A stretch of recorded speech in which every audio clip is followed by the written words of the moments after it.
been a long time coming, and in this episode, we are putting all of this into this car. And if this car doesn't move, I'm gonna eat a rotten egg. Let's do a recap. I bought an Evo and then blew up the transmission almost straight away. I then bought a new manual transmission to put in to replace the auto transmission. I put in some new parts and then realized once the transmission was in that the stock brackets just don't fit. So like a typical ape, I decided to fix it with fire. And after that, I then used a hammer, which got me all excited. Now after last episode, I was stoked, I was living on cloud 9 until this fork completely defeated me. But before I get into that, we need to talk about these CVs. So these are brand new second-hand manual CVs, which fit really well. They are a little bit different to the auto ones, but the only big difference I could see is the speed sensor on these things. And I have to say they knock in really well, which I was super grateful for, because then I figured out that something is definitely wrong with this gearbox.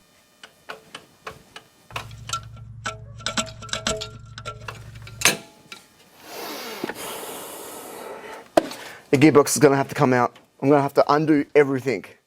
I mean, everything. And this is the result. As you can see, you've joined me back underneath the car and the gearbox is taken back off. The CVs are back out. Didn't bother recording it because you see me put them in and out anyway. So this is the issue. As you can see, we've got a part of the clutch here that is attached to the thrust bearing. There we go. That is no good. That is meant to have a half ring on it. So I can't see the half ring, so I'm assuming that it's actually in the clutch. So that means we have to take the clutch off. And hopefully we find the ring for this. We put it all back together and it all locks up. But we won't know until we take the clutch off. So let's get on to that. All right, as you can see, it's a new day. We're back. The gearbox is now back in again. That's all right. Now what we're going to do is going to put some oil in it. As you can see, I've jacked up the back because we're going to start up with no dump pipe on it, because I want to hear this thing and see what it actually sounds like, just full rev.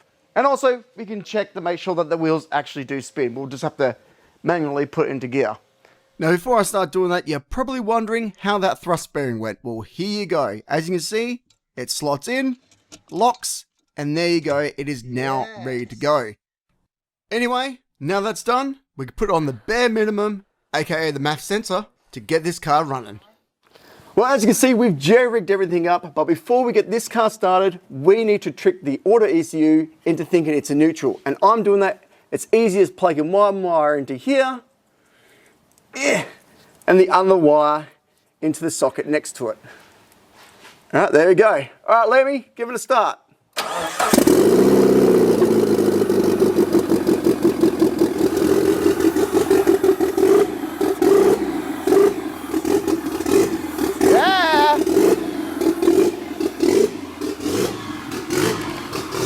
Hey, Speedo?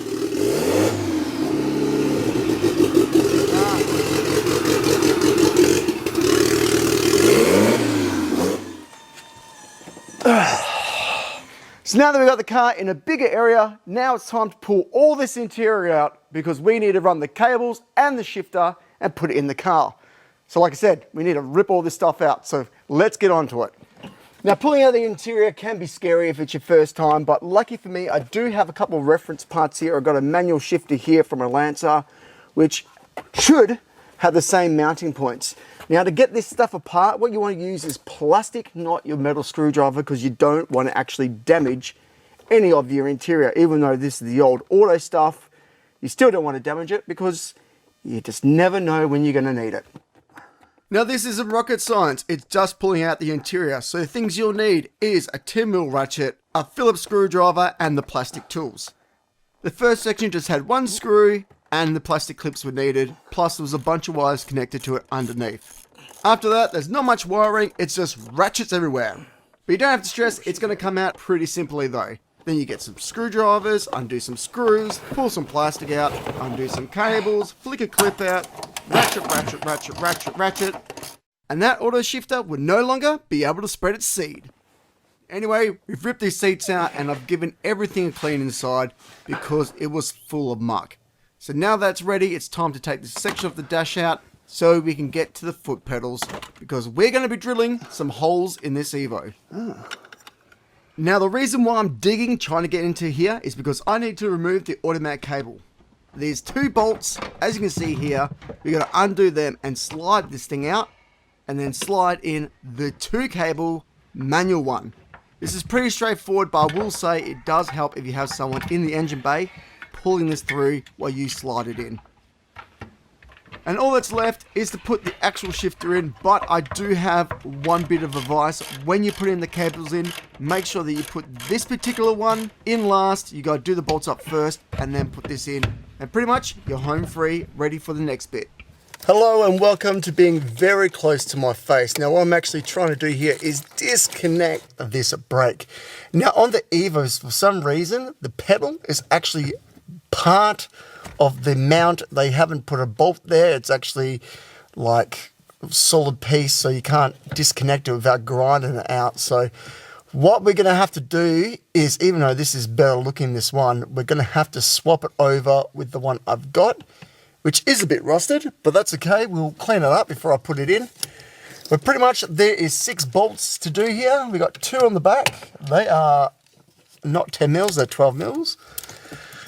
And as you can see, I've already disconnected the electric brake switch, and also I'm having a bit of trouble disconnecting this little bit here, but this seems to be the lock for the park, and we don't need that either, so that can go as well, which is this wire cable thing here. So yeah, let's get it out, let's get it done. And with a yank and a pull, it is now out. And as you can see, what I've ended up doing is sandblasting those rusted up ones so it looks the part. I've also painted them so it never rusts again. And as you can see, now we just put in the brand new brake and does not look at home. Next is to start drilling some holes in this car. Now I know this can be stressful, drilling a hole into your Evo, but I'm here to reassure you guys that there is a right way of doing this. So first things first, we're going to get underneath there, we're going to put as much light as possible so you can see what you're doing, and we're going to remove a bit of this sound deadening so we can actually see the firewall. Next thing we're going to do is we're going to use this actual thing as a template. We're going to bud them up together. You can see there's got an indent here that matches up to the firewall. We're going to use a chemi pen and we're going to mark it out.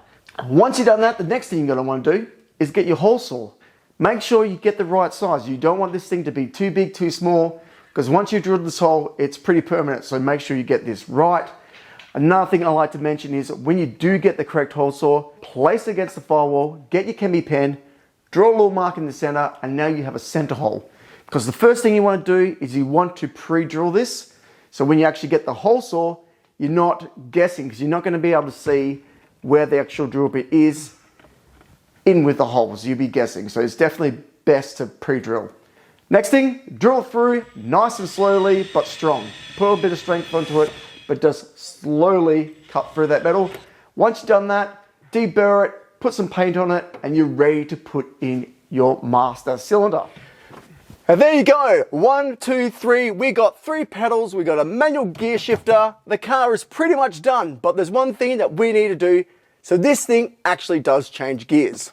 And that thing is one of these. We've got to install one of these on the gearbox. This is a slave cylinder, and as you saw before, we installed the master. So the master, you push that down with the pedal, it feeds through a line, and then pushes this, which then pulls the clutch open, letting the clutch free, because this is actually a pull clutch, not a push clutch. So there is a difference there. So now we've got to try and install this without getting brake fluid over the car. So yeah, I didn't end up getting any brake fluid over the car, but what I did do was completely stuff up the line. So let's first off figure out how to do this slave cylinder. That's 2 bolts there and 1 bolt on top for the actual fluid line. But the fluid line that goes across the firewall, I took a guess and I went one direction and it turned out to be the wrong one. Lucky I have 2 of these. And this is the best thing. Now you can learn from my mistakes and do it right on your project. So I was trying to figure out if it came this way, and I was completely going the wrong way about it. As you saw, I took the ABS plug out, broke that, didn't even have to do that because this is actually meant to be on this side. So on the factory manual car, there would be a bracket here. How was I meant to know? I looked all through the forums, all through Facebook. I even used Yahoo and went through the images. Could not find anything. Went to Oz Lancer on Facebook. Messaged this guy, say, does anyone have any photos of this stuff? And they did. So thank you so much to them. So pretty much I am going to actually pull this whole thing out because I got this other one here, which is nice and straight. And because this one's been bent so much, I just think we should put a new one in and start fresh again. So I'm going to undo everything and then try and do this again. Fun.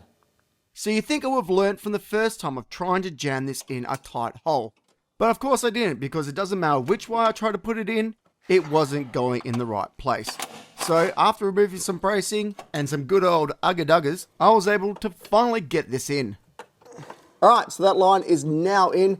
One thing I do want to mention is if you're doing this, you need to get extra parts, obviously, because this is a GT-A, as I said before. So right here, we've got a little plastic mount here, and you pretty much need to change it to one of these so this doesn't rattle and hit along the body. Another thing I have to do is I have to buy a longer piece of hydraulic hose here. They actually sell braided ones for these, so I'll be swapping that over to a braided one and I'll get that ordered in. But pretty much now we just got to bolt everything back up, and then we got to do the last thing, which is change the reservoir on that brake booster. Now before I go shifting 15 gears like they do in the Fast and Furious movies, we really need to get some fluid into that clutch line. Now on the Evos, for some reason the brake and the clutch fluid are in the same container, so we're going to have to remove both. Well, one, because it's the same container, but yeah, both. How this is done is with a hammer, and I will show you that in a second, but first things first, we need to remove some fluid. Like an Allen key, like an Allen key. Something small like an Allen key. So as you can hear, I'm going slightly insane trying to get this little pin out. There was nothing that seemed to work. I used it on a key, I used a bit of rod on some long nose pliers, but I couldn't push it out. So the only way I could get it out was knock it out with a hammer and some long extensions that were attached to a Phillips screwdriver. It seemed to be the only thing that would work. Let's put a bit of pressure that way. Perfect. Let's see if that gets it.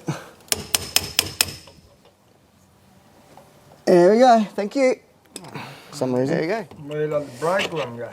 It's the same. They share the fluid. Oh really? Yeah. It's weird. Now, I'm not surprised to hear Liam say that, because this is also the first car that I've worked on where the brake and the clutch fluid are in the same reservoir. So if you guys know of a car that's also the same way, let us know in the comments. Anyway, we're going to put some nice new dot in here. We're going to bleed this out. We're going to do this a couple of times actually, so we know that those old lines are fully clear and all that's in there is nice brake fluid. We then test it, and then we realize we really do need to put in that clutch brace, but that can wait for another day because we are going to take this thing for a spin.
Look at me. Ready? Second.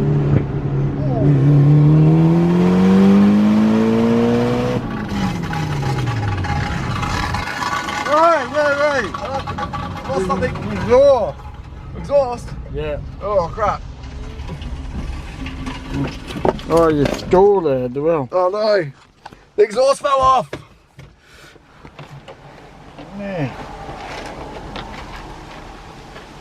Although the ramp be hot.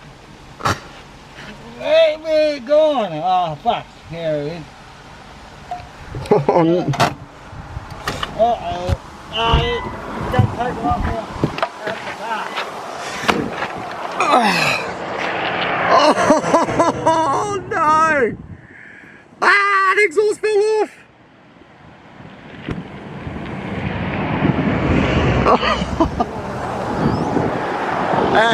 And that's where we're going to end this episode. I'll see you on the next one.